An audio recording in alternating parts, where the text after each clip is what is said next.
আবু হুরায়রা রাদিয়াল্লাহু তাআলা আনহু থেকে বর্ণিত, তিনি বলেন, আমি রাসূলুল্লাহ সাল্লাল্লাহু আলাইহি ওয়াসাল্লামকে বলতে শুনেছি, নিশ্চয়ই সর্বপ্রথম ব্যক্তি কিয়ামতের দিন যার উপর ফয়সালা করা হবে সে ব্যক্তি যে শহীদ হয়েছিল, তাকে আনা হবে। অতঃপর তাকে তার আল্লাহর নিয়ামত রাজি জানানো হবে। সে তা স্বীকার করবে। তিনি বলবেন, তুমি এতে কি আমল করেছ? সে বলবে, আপনার জন্য জিহাদ করে এমনকি শহীদ হয়েছি।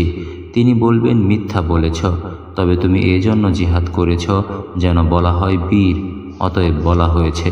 অপর তার ব্যাপারে নির্দেশ দেয়া হবে, তাকে তার চেহারার উপর ভর করে টেনে হিঁচড়ে জাহান্নামে নিক্ষেপ করা হবে।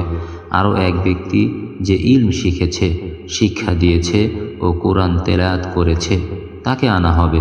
অতঃপর তাকে তার নিয়ামত রাজি জানানো হবে। সে তা স্বীকার করবে। তিনি বলবেন, তুমি এতে কি আমল করেছ?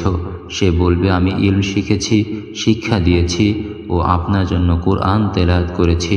তিনি বলবেন, মিথ্যা বলেছ, তবে তুমি ইলম শিক্ষা করেছ যেন বলা হয় আলেম, কোরআন তেলাওয়াত করেছ যেন বলা হয় সে কারি, অতএব বলা হয়েছে।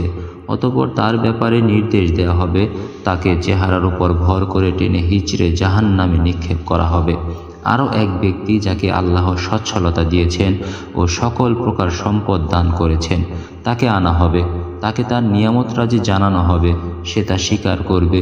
তিনি বলবেন, তুমি এতে কি আমল করেছ? সে বলবে, এমন খাত নেই যেখানে খরচ করা আপনি পছন্দ করেন, আমি তাতে আপনার জন্য খরচ করি নাই।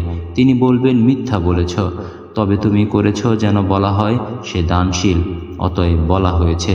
আর তার ব্যাপারে নির্দেশ দেওয়া হবে, তাকে তার চেহারার উপর ভর করে টেনে হিঁচড়ে জাহান্নামে নিক্ষেপ করা হবে।